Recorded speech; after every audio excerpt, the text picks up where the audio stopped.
everyone, welcome back. My name is Penguin. I'm sure you all know who I am. I haven't been on in a while. I was busy moving. I'm all settled in my new place now. I got the collection all set up back here, as you can see. I've been very busy with that, taking a lot of time, a lot of effort. As you can imagine, it's quite a big endeavor to move a giant collection, let alone all your furniture and everything else. And I'm just glad everything made it safe. I didn't lose anything. Nothing got damaged. Too bad. But I'm here, and I'm going to start making videos a lot more often now.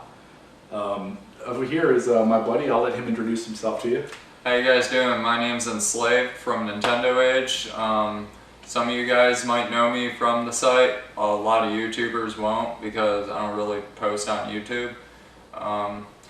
I've been collecting for about a little over 2 years now. Got a near full set licensed NES card only missing stadium events. If somebody wants to, hand that over for $5, go right ahead. But you'd rather give it to me. Everybody knows. Hey.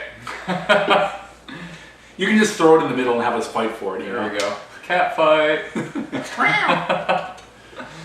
But yeah, I'd buy stadium events for $5. I'm not going to spend $1,200, $1,300, but I mean, it doesn't even sell for that price anymore. No. Speaking of game prices, we want to talk a little bit today about the current NES collecting market. Now, Ed is more of a newbie here. Yeah.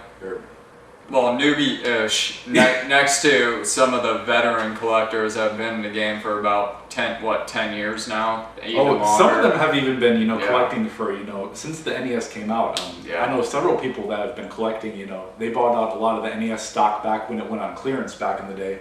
KB Toys and Blockbuster, when they sold all their rental games, you could buy them, dirt cheap. And of course, people didn't think about collecting back then, it was just people that loved games that bought them. Yep. And the recent market lately, especially for NES licensed games in particular, unlicensed games haven't been selling as high as they have in the past. Granted, they're still expensive. Unlicensed is still a very niche market though when compared to the licensed games. Yeah, definitely. Like, licensed, I'd say over the past year, the prices have just shot up. Completely shot up. Games that were going for $20-$30, aka Color a Dinosaur and what else? A good example here would be Donkey Kong Jr. Math. Definitely. And definitely. Donkey Kong Jr. Math, the cartridge itself has always been around $15 to $20, and it's always been like that. I've been collecting since around 2005, and I had never seen it sell for more than $20. And recently, I listed one a couple weeks ago for a $50 buy it now, thinking nobody's gonna buy this, and it was gone within 10 minutes. I mean, I did not expect that, and I have an example of why I think this is happening. People are relating value of complete games to value of cartridge games, when you can't always do that.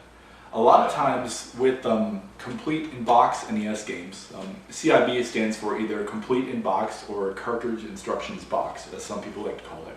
Normally it's referred to just having the cartridge instructions in the box. Yeah. Because literally complete would be having, the manual, the game, the dust sleeve, all the original inserts, and the plastic baggie. Yeah. And most games don't come like that unless you buy them new or someone bought them new and they kept all the packaging for them. Yeah. Usually what you have to do with those is you have to, piece them together to get an actual complete copy. Because usually, 7/10 of the time you buy a CIB copy off of eBay or, Amazon or wherever your favorite place to buy NES games is. Game Gavel. Little plug in there for one of our favorite auction sites. For you, man. Despite where you want to buy them, 7/10 of the time, it'll come with the cart instructions and box. Sometimes it's missing the styrofoam, sometimes it's missing the insert. They all came with a plastic baggie at one point. Most of the time it's missing that. The little inserts, like the little mail order things, sometimes you can get, just bits and bits of pieces that you really have to hunt for to make a true complete copy. Exactly. A perfect example of this, and I'll use probably one of my favorite games, and I'm sure a lot of you are familiar with this, Action 52. This game, I'll give you another good example of the price hike, but before I get into this, what I was going to with Donkey Kong Jr. Math is what's really expensive about that game is the box, because it was a first edition print. It was one of the original launch games of the Black Box series, and it didn't get a reprint, which is why the box is so hard to find, and the box is what's worth the money. And I think a lot of the newer collectors are confusing and thinking that the cartridge is worth a lot of money just because the box is worth a lot of money, when really it's the box that's worth several $100s, while the cartridge is only worth $20-30. But they're paying these premium prices because there's a lot of new collectors that have been coming into the market over the past year. And as far as piecing stuff together, Action 52 is probably my favorite one that I did. I originally found this, and we live in Florida here, and Action 52 was based out of Key West, I believe. Yeah, they had distribution plants in Orlando, Fort Lauderdale, and Key West, but weren't they the main headquarters, the main area? I can't exactly remember where, but it was on the outskirts of Florida. I think it was even like somewhere in the Bahamas, even, if I remember Bahamas, correctly. that's where it is. And I'm looking on the box here to see if it says anything, but it doesn't say anything about that. It might on the manuals, but I picked up the actual cartridge, the sleeve, and the instruction booklets for this at a play and trade for $10. I did not believe this when I saw it, and this was back before, Angry Video Game Nerd reviewed this, and the game was still worth around $50 to $75 at the time, and $10 was a really good deal. And I've actually seen quite a few Action 52s being in Florida here, which, makes sense because they were distributed out of Florida, kind of the same way how the Myriad 6-in-1 is found more prevalently in Texas when they are found. Yeah. Even though it's a very rare game, they do show up from there, which is where Myriad, the company that bought the leftover Caltrons from Caltron, they were based out of, I think it was Fort Worth, Texas. Yep.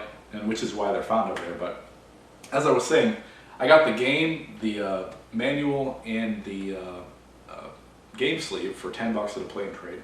And I picked up the box and two of the inserts for that from a friend at the Nintendo Age camp out back in 2010, I believe. Yeah. And then I picked up the comic and the other sleeve I was missing from a guy in Canada. So I pieced together this whole thing for under $100, which was pretty awesome. And it's it's a really good game. I enjoyed the Cheetah-Men. In fact, I ordered a new copy of Greg Pavich. He's the current owner of the Active Enterprises license. He did a Kickstarter event recently, which it's gotten a lot of heat over. I don't know if some of you have probably seen that. Everybody has their opinions on it. Yeah, I see it for what it is. It's a reproduction, and a lot of people, I think, aren't familiar with how reproductions work. And he's just doing it on a grander scale. And really, for the money you're paying, you pay $60, you get a complete in-box release and all these other extra bonuses. That's a really good deal. Oh, definitely. Definitely. Making a reproduction, now mind you, I never actually made my own reproduction, but I definitely took the time to research what it would take. And, he's using, from what I understand, all brand new parts. Are they from? RetroUSB.com. All right, they're all from RetroZone, www.retrousb.com. And those parts aren't not cheap, at all. Plus, on top of that, it's a complete, It's a complete release. He did everything from the brand new parts, game cartridges. He has a custom printed comic book in here, which is done by our very own Uncle Tusk from Nintendo Age. He does really good print designs. He's a great graphics designer. He did the design on the comic. I don't know if he did the box or not, but you get a die-cut box with this thing. You get an instruction manual. You get a poster, I believe, and it's really good looking from what I've seen. Yeah, and for $60, you were definitely getting a deal on that because it had to have ran him either very close to that amount or about that amount to make that in general per item. And I think a lot of the bad publicity that the new Cheetah-Men 2 Kickstarter project has gotten is from people who don't necessarily understand the reproduction market and how these things are printed. When he's doing it on a massive scale like this, there's a lot of expenditures involved. I know he had the breakdown, and it cost him around $40, I think, to produce each one of these. So he's really not, making much money off of that. And you got to remember, he has all the licensing, all the other fees that go along with putting it together. His time and effort, especially putting into this. I can tell from, I've talked to him a little bit, and he generally has a love for the games. That's what it takes sometimes. Yeah, it takes a love for something to make something pull together like that. Yep, and that pretty much comes down to anything. From recreating Cheetah Men 2 to make it actually playable for all the diehard fans out there, to collecting retro video games, to pretty much anything. It really just takes heart. It takes something that you really believe in to put it out there for everyone else to enjoy. Exactly. And that's what he was doing. That's definitely what he was doing. So hats off to him. Yes. Definitely. All right, now back to the current collecting market. Prices have been going up over, I'd say the past year is when we've had the really big spike. Before that, back when I first started collecting in around 05, 06, Nintendo collecting is still, it was catching on. It wasn't as cheap as it was early in the 90s, late 90s to the early 2000s. Some of the guys that I'm close friends with, they started collecting quite a few years before I did, 5 or 6 years before then, late 90s, 98, 99. Back then, you could go into, or some of the old game stores. Funko Land is the one I'm thinking of, which was bought out by EB Games, I believe, and then GameStop eventually. And they had an old price list that you could look at, and a lot of the games were really cheap. You could get Snow Brothers for $10. I mean, I remember those price guides. I remember. Just a short little side story. I remember going into a Funko Land one time with my mom, and I told her I wanted to buy a video game, and she was like, okay. She's like, but I don't have that much money. I'm like, all right. So we walk in the Funko Land, and of course I pull out the price sheet, because back then, I don't even think they really had any of the shelving in there. It was just mostly everything was behind the register and everything. Oh yeah. So I pulled out the price sheet, and I was looking down it, and I came across the game To the Earth, which is kind of funny because you guys ended up burning one at camp out. We gave it back to the earth. Good stuff. He actually woke me up in my tent. I was just fast asleep in my tent. I remember I'm dreaming about something. I just hear, to the earth, from the earth. And I smell something horrible. I'm like, what is that? And my girlfriend woke up next to me and she's like, what's that awful smell? Yeah, to the earth. Anyway, back to the story. I come across the game To the Earth, and they have it for $1. And I'm like, I want To the Earth. Because, of course, my mom did not want to buy me a video game. And I was like, for $1, how can she say no? So I ended up with To the Earth, which actually, pretty good light gun game. Yeah, I had no idea that it was a light gun game until someone actually told me that. Neither did I, until I plugged it in and I tried playing it with an actual controller. I'm like, what's going on here? Then I found out I had to use the light gun. Really good game, though. I enjoyed it. $1 worth, definitely. Another good light gun game I can recommend is Chiller. It's an unlicensed game, and it's got kind of a horror type theme, but it's done in good taste, of course, because it's NES. I mean, it is unlicensed, so it's probably more gory than Nintendo would have liked. Yeah. But I mean, it's unlicensed, so they didn't care what they did. No. But the coolest feature with this game is that you can plug in 2 zappers and do 2-player, but I like to just hold one in each hand and you just go crazy. It's bam, bam, bam, bam, bam. For dramatic effect, I like to use one red gun and one gray zapper. That way you get it's kind of lame, but I think it's cool. It's fun to do. You are the player. But another prime example, and probably the biggest one that if you're a licensed NES collector, you definitely know about, is Flintstones 2 Surprise at Dinosaur Peak. Flintstones 2. Man. Let me tell you a story about this game. I used to rent quite a few games from Blockbuster back in the day when I had my NES, and strangely now that I think back to it, I watched a lot of Hanna-Barbera cartoons back in the day, and of course, that's the stuff that I liked to rent when I went there. I used to rent the Jetsons, Cogswell Caper, Wacky Races, and I rented both of the Flintstones games, and I used to play them all the time when I was a kid. I sucked horribly. I did beat Jetsons and I did beat Wacky Races, but I was never able to beat the Flintstones games for some reason. And it's funny because I think back to when I had those, and I actually bought a bunch of them on clearance when Blockbuster was clearancing out all their games. I think I paid maybe like $3 or $4 a piece for them. Looking back, I'm thinking, man, I'm kicking myself now for selling those, you know. And then Flintstones 2, I actually found another copy of it about 5 months into collecting, and I found it at the flea market by me. This one lady owns a place called Mario World, trademarked by Nintendo, of course. And I was just looking through her, you know, loose cartridges, looking for stuff, and one of my buddies on there had told me about the Flintstones game. He's like, oh, you know, keep a lookout for this one. I was like, oh, I remember that when I was a kid. He's like, yeah, that's a really rare rental game. I was like, oh, makes sense. I used to rent it from Blockbuster all the time. And I'm looking through the cartridges, and I see this gold label by the F's, and I kind of do a double take, and I look at it, and I was like, is that what it, no, that can't be. Right. And I pull it out, and my hand is like literally shaking. And I was like, it's a Flintstone Surprising Dinosaur Peak. And you know, I'm expecting it to have, you know, a $100 price tag, which that was pretty high for the game back then, of course. Now it's going for like $500 for the cartridge. Like mid 600s. Mid actually.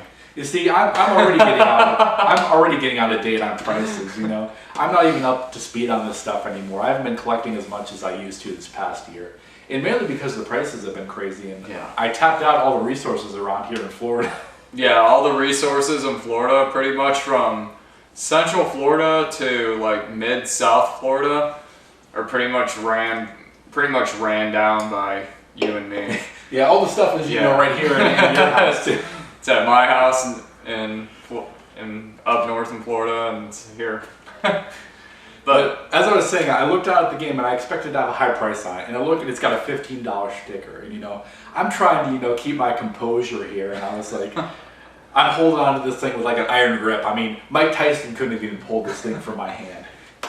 And I looked through some other stuff, and I found some other games, some CIV stuff. Mario's Time Machine was one I picked up too, and that was a pretty tough to find one. And I take them up to the register, and I'm like, oh, please don't notice this, please don't notice this. And she rings me up, and I put it in the bag, and I run directly out to my car. I'm like, oh, I gotta get home. I completely forgot about going to the other game stores in the flea market. I was just so excited and ecstatic. I went home, and I went to Nintendo Ways, and I'm like, oh, look what I found. Well, it's kind of the, you know, it's the gambling thing. Quit while you're ahead. Yeah, you know. So, you know, I think that would have been a wise decision. Yeah, exactly. And, you know, thinking back, even though I only paid $15 for the game, and even though I could sell it and get a lot of money for it, the sentimental value to it is so high that I can't even put a price on the game. Like I said, I played it a lot when I was a kid, and finding it in the wild like that is one of the first rare games that I ever picked up. That's a feeling I can never replace. Yeah, you know, definitely. Some things they say money can't buy happiness, and you know it really can't. No, definitely not. But back to the price hike conversation on Flintstones 2. I bought mine. I'd say it was near I think I was in the 450s of my collection at that point. I ended up buying mine off a Nintendo H member for, I think it was in the 200s. Back then, that was about the going rate for it. I'd say about a year and a half ago. Yeah. Or no, I'd say, yeah, year and a half ago. And, you know, of course, I buy all my games strictly for my collection. Like, every once in a while, I'll pick up something for resale. Not on Nintendo H, though. If it's on eBay, to me, it's fair game. But if you're on a collector's forum, in my opinion, that's what you're there to do, is collect. So, I picked mine up, and still have no interest in selling it.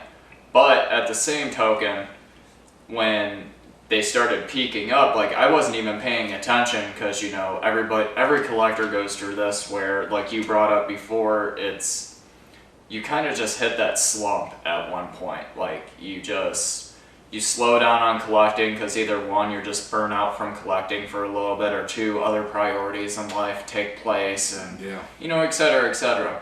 So you end up just losing everything in the radar pretty much. Yeah. So then when you start kind of paying attention again, you're old. Everything in your mind's still saying Flintstones 2 is still a $250 game, this and that and the next thing. And then you look on eBay and you're like, what? You know? Why is this why did someone pay that much for this? It doesn't make any sense. Why is Flintstones 2 $500 again? So of course I'm already giddy, because if I was to happen to have to sell it for some reason, that like a life occurrence thing, then I would double my money, and it'd be a definite investment. And that's one thing I want to I don't want to say warn some of you guys about here, but I guess I would say warn is that if you ever first start collecting, or you're new getting onto the collecting scene, collecting is supposed to be fun. Have fun with it. Never, and I'm going to say this two times, never ever ever spend a whole paycheck on a game. Live within your means. I mean, do not sacrifice living expense. Do not sacrifice food. I know people that collect and they're like, oh, I have to eat ramen the rest of this month because I bought this game. And I've never sacrificed cost of living for material possessions. It's not worth it. Trust me. Right. It definitely doesn't make any sense either. Of course, a lot of people, including myself, back when I first started collecting, I first got into collecting, so of course, the NES still has a bunch of $1 to $2 titles that you can pick up. So I was on eBay just like going down the list, just like, oh, I'll bid on this game, I'll bid on that game, basis loaded for 99 cents. Woo! And $4 shipping. Oh, I didn't see that. Yeah, didn't see that one. That's what always gets you. Always make sure you pay attention to the shipping costs, because you'll sit there, you'll go down eBay, you'll buy a bunch of games for $1 or $2. A lot of these places don't combine shipping for you, which that sucks, but it is what it is. Yeah. And then next thing you know, you thought you only spent $40, but you look at your bank account and you spent $80 to $90, and you're like, where did all that come from? From shipping costs. Oh, shipping and handling. Shipping and handling, boo. And even some of you guys have state tax, which Florida thankfully doesn't have a state tax. Yeah. So also look out for that. But back when I first started collecting, I had that mentality that I'm going to get all these games as quick as I can. That way I can have a complete set and be proud of myself. Which, every time I had my collection right next to my bed, to where like every time I rolled out of bed on my side of the bed, my collection was right there. It was the first thing I saw when I freaking opened my eyes, so I was like, yeah, But watching it grow was a really fun experience, but at the same token, don't spend all your money on collecting, because then it takes away from the part where you're like, I'm hungry, but I don't have any money because I bought frickin' Dragon Warrior 4 on eBay. You know what I mean? Yeah. It doesn't make any sense in the long run. I mean, eventually, if you save up your money, maybe or maybe not you'll get the game. Maybe you'll even get it for cheaper than the going rate. Because patience is always key in the collecting world. If you wait for the right opportune time, you will always get the game that you want. And I know I started collecting, when I first started back in 2005, prices were a lot lower than they are now. A lot lower. I mean, the rare games have always been expensive. They're always going to go up in price. But right now, even common stuff is going for crazy prices. Yeah. And, if there's one thing of advice that I can give you guys, is that collecting is about the journey. Anybody with a bankroll can go out and buy, hundreds and hundreds of games. And to me, it's not fun when you do that. Right. I know when I first started collecting, there was a time, I spent nearly a whole paycheck on a bunch of games, and the stupidest mistake I ever made. That's always when that bad part of your life begins. Exactly. Where you have no money to cover for it because you went out and spent a bunch of money on Nintendo games. Yeah, thankfully, I had quite a bit of money saved up because I had a pretty good job, and I still do. And but it kind of put things into perspective in that, it's about the journey. And the way I've started collecting now is that I kind of set my sights on, I make little subset goals for myself. Like right now, I've been working on my unlicensed NES set. Licensed is the big hitters right now, so unlicensed is kind of going under the radar a little bit more. Of course, the Cheetah Men 2 isn't really at all. But that definitely doesn't mean that the unlicensed games are by any means cheap either. Yeah, I mean, no. Menace Beach. I'm sorry, I'm not paying $200 for a card-only copy on eBay. Yeah. Sorry, you know. No. It is a good game. I love it. Oh, it's an awesome game. It's an awesome game. I cannot spend $200 at Menace Beach. I mean, I bought my Myriad 6-in-1 copy for, how much was it? $550. And I mean, I was proud of that purchase because $550 for a Myriad 6-in-1, I mean, it's still about that rate. It's maybe a little bit higher than that, but that's one of those, like you mentioned earlier, those rare games that are just going to continue to go up. I mean, even the Caltron 6-in-1, let's say, I'd say about a year ago is when they found a bunch of Caltron 6-in-1s sealed up in Mexico. Yeah, what happened with the Caltron is, back in the day, Caltron complete and sealed, well, they didn't even really have that many sealed ones back in the day, but complete Caltrons used to go for $1,000 a pop, you know, piece of cake, you know. Opening bid $1,000, you know, there'd always be a bidder on eBay for that. And then some guy in Mexico, I think several people in Mexico, found a stock of them. And a lot of them have like mold damage to them, unfortunately, but I mean, they dropped down to around $200 a sealed copy. For a sealed copy? Sealed copy. And I can attest to this, I paid $170 for my sealed Caltron. And you know, that's absurd. Yeah. Because I saw it going from 1,000, you know, to 170 down here, and the stock from Mexico has run out quite a bit now, so they've stabilized around 300 to 400 now, so they've come up a little bit. Another good example is the Comerica Aladdin games. The Aladdin games are a smaller version of the Comerica ones. They come in these little cartridge-based things, and they plug into a little adapter that would go in your NES. And there was a set of 6 of these, and these used to go for $50 to $100 a piece for these. Someone found a pallet of all the games in a warehouse somewhere, and back in around late 09, early 2010, you could buy a full set with the Aladdin deck enhancer for $38 plus shipping. And that's sealed. Sealed. This was all brand new. And these used to go for, you know, $400 or $500 for the set, and then it dropped down. It bottomed out the market for these things, and it has never recovered.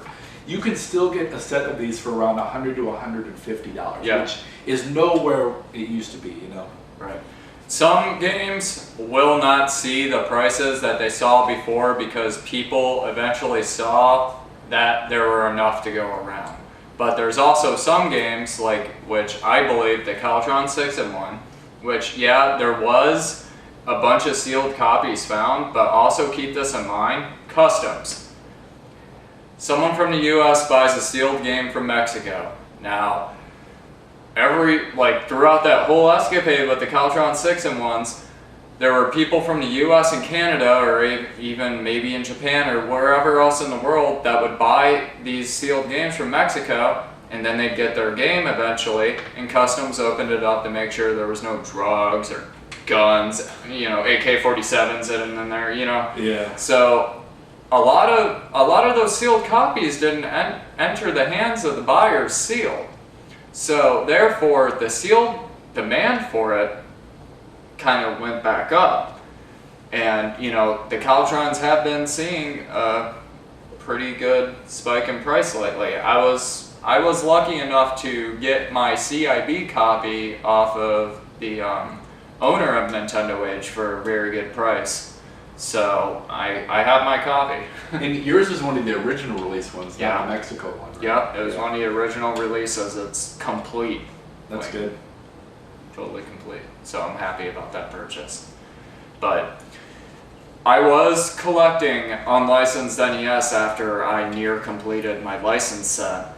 And once I saw, like I mentioned before, Menace Beach going for $200 and Cheetah Men 2 breaking $1,000 for... Oh, it's higher than that. It's higher than that now, breaking $1,000. I'm kicking myself for not buying Cheetah Men 2 when I could have picked them up for $500. And I was like, I'm not going to spend that kind of money. These things were $100 when they first were selling. Not even $100. I think it was $50 that he sold them for. Yeah. And you know, I'm got my foot in my mouth now, basically. That's how the collecting market is, though. Like, a lot of people from back in the day, like, stadium events. Stadium events used to be what? People could have bought it for $200 back in the day. And they're like, why would I spend $200 on what became World Class Track Meet? All it is World Class Track Meet with a different title screen. Yeah. Now it's one broke $3,500 for a card-only copy. The cartridge. The cartridge for it. That's when I came to the conclusion I would never own a stadium event. Yeah, I would not pay the money for something like that, you know. No. When it comes down to down payment on a car that's reliable or owning a copy of stadium events, I'm sorry. Yeah. I gotta go for the car. Definitely gotta go for the car. Yeah. You know. But that's how the collecting market is. It's just like the stock market. Things go up, things go down. You know, you can get a lead, but I mean, all in all, it's really just a guess, and it's just about being at the right place at the right time, having that copy that goes up in price. Prime example of that, I think, would be Earthbound for the Super Nintendo. Earthbound for the Super Nintendo was one of those hidden gems of the Super Nintendo RPG era. Now, I'm sure everybody knows about Earthbound because numerous reviewers have already reviewed Earthbound, so I won't get into how great the gameplay is. It is one of my favorite RPGs though for the Super Nintendo. Now, I ended up having that game as a child, and unfortunately when I moved from Michigan down here to Florida, I left my copy behind up in Michigan and never saw it again.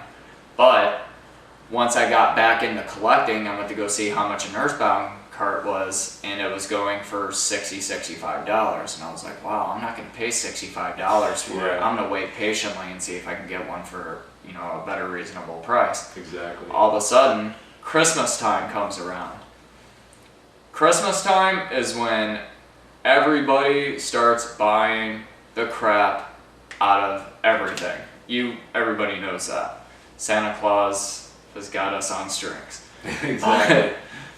Earthbound shot up. Now that was the year of 2010 Christmas. Earthbound shot up to about $95 to $100, but then went back down to $80, which is still higher than $65. Now last year for Christmas time is when Earthbound saw like its peak, where cart onlys were hitting $185 to $200 for an Earthbound cart. That's nuts. Yeah, definitely. And now it has gone down a little bit, but now it's down to people were posting deals for Earthbound at $165. And I finally got my copy of Earthbound from this guy for a good price. Which, funny, because how much was it? 80 bucks? Oh, 75. $75. So still more than what I would have just 2 years ago. If I would have just binned a copy, I would have had it for $10. It was about half price of what it was going for. Yeah, it was definitely half price. So, you know, that's a main, you know, a main example. It really, you know, for all we know, as we're saying, comparing the NES collecting to the stock market, for all we know, the NES market could bottom out tomorrow. I mean, we don't really know. You don't know. If, you know, people wake up and say, I'm not going to buy this crap. Why am I paying, you know, $1,000 for stadium events? Right. But honestly, I don't think that's going to happen. I think, you know, things will calm down after this spike here. As with, you know, any, you know, boom and recession, there's always going to be times where it's going to go up and then it's going to get to a point and it's just going to go back down again. Yep. Definitely. And I mean, look at the Atari 2600 collecting market. The Atari 2600 collecting market was huge for many years, and I think because a lot of the generation that grew up with Atari is older now, and they don't really collect stuff like that. But like with anything, the rares for the Atari 2600 are, you know, still worth a ton of money. In fact, one that was just sold recently called Crossing the Red Sea, I believe. Yeah. It was a game that was produced back in the early 80s, I think around 82 or 83. It was made by a guy in his house. It was a homebrew game, basically. It had a very limited release, and it was a Bible game. And this was one of the first box copies, I believe, that ever showed up, or was it just a cartridge? I think it was just a cartridge. I could be wrong on that, though. I don't pay attention to 26. For around $15,000. This has to be the most expensive Atari 2600 game I have ever seen. How much did Air Raid? Air Raid only goes for around 2,000 to 3,000. 2,000 to 3,000. Yeah, I know. There was a boxed one recently, and the box had never been seen for that, and that went for around 11 grand, I believe. Yeah. And that's that's the price of a car. Not a really good car, but I mean, a decent car to get you to drive around. A car that will last you about, a couple of years at least. 6 to 7 years if you drive it correctly, Freaking, yeah. I couldn't even fathom spending that amount of money on a game. Yeah. Even if I made, 6-figure salary a year, I don't even know if I would want to spend that much. Well, maybe I would. if we're talking about like a gray or gold NWC here, I might. Yeah. Yeah, when it comes down to that huge amount of money, that's when I'd come to the point to where if I'm going to drop 15 grand on a video game, it better be for an investment. Exactly. Because that's all you're going to get use of it for. It's going to either sit there or you're going to play the game, get bored with it, and it's going to sit there again. Yeah. Or you can keep it around until it goes up in price and then try to make a profit off of it. Yeah. But, Alright, so I don't want to keep this video running too long because we've been talking for quite a while here, but I wanted to touch a little bit on some of our collecting habits right now. I know I've kind of refocused a lot of my collecting. I've been working on the complete Game Boy games right now. Game Boy is very slow going, as some of you might know. A lot of people don't really look at Game Boy. Yeah. And I'm talking about the original Game Boy like this, not advanced, not color, the original old school Game Boy here with the, the old labels and everything. And, excuse me. I don't know if you guys know about this, but the boxes for these are extremely hard to find. Yeah. If you look on eBay for Game Boy boxes, you're not going to see much of anything. And you will see some stuff, high price buy it nows, but if you're looking to buy lots like a lot of collectors do and like I do, you won't find Game Boy stuff. And when you do find it in a lot, it goes pretty expensive. A lot of 10, common games could run you over $100. Yep. And buying a lot, that's quite a bit. Yeah. Right now, I think NES slots are hitting a lot higher than that even now, too. Yeah. I've even debated on selling off a lot of my collection just because of how high the prices are. I sold my little Samson recently, in fact. I didn't pay very much for it back in '09 when I got it, and I sold it for 4 times of what I paid for it. And I wanted to keep it, but for that price, I couldn't say no, There comes a time where, Little Samson's a great game, and a game that if you definitely loaded it up and gave it a shot, you really enjoy it. It's a really good platformer by Taito, correct? Taito? Yes, Taito. That's what. Taito makes great games. If you've never played any Taito games on the Fantastic NES, games. they make Little Samson, they make the Flintstones games, they make the Bubble Bobble games, of course. Bubble. Some of the best ones on the NES, some of the classics. Definitely. So not only is it a great game, but once again, a sought-after game, and on top of that, a rare game. Mm-hmm. So... It was a late release, so it's got a low production number. Yep. So, now... Little Samson prices have gone way up, and there comes a point to where something just hits a price to where your sentimental value and, your childhood dreams of playing that game just isn't enough to keep the copy around anymore. And you see, I think it helped because I didn't have any sentimental attachment to that game. Didn't? I never played it when I was a kid, so, I saw the dollar signs, I had to go for it. Yeah, I would have too. And so yeah, I'm working on Game Boy slowly. So if any of you have complete in-box Game Boy games original, send me a message. I'd be glad to buy some from you. I'm also working on my unlicensed NES set, which I'm at about 89% completion on that. I'm down to a lot of the big hitters, so that's going to be very slow going. I probably won't ever complete it since I'm not going to spend $1,500 on a Cheetahman 2. It's just not going to happen, Yeah. But what about you, Enslaved? What are you collecting now? I've been kind of on the roller coaster about it lately. It was after I completed the license set, well, kind of, except stadium events. I was starting to collect unlicensed, but like I mentioned earlier, prices were just a little too high for my liking. So I decided to pay attention to something else. I was going to go card-only Game Boy, but a lot of the lots that I came across have, it was all of them all looked the same. They all had the same exact games except for one or two, and every single one of them came with a Game Boy. So now I have like 15 Game Boys laying around my house that I'm never going to see any use of.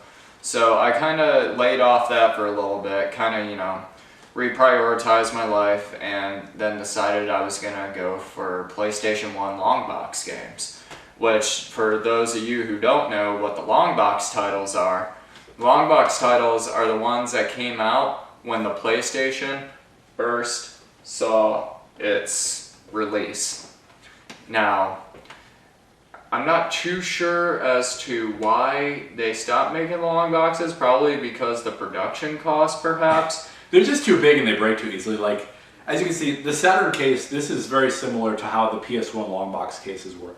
There were the plastic ones like this. They also had ones that were cardboard. And then they had a hybrid one, which was a black hard plastic that it wasn't clear, and then it had a cardboard layer over the top of it. Yeah. And there's a lot of different variants for the PS1 long boxes. Yeah. So, you had your jewel case ones that, I think those were the very first ones that came out. Yeah, they were, because they came out right before actually the same time as Saturn did. Yeah. Which is why I think Sony went with the plastic boxes. Yep.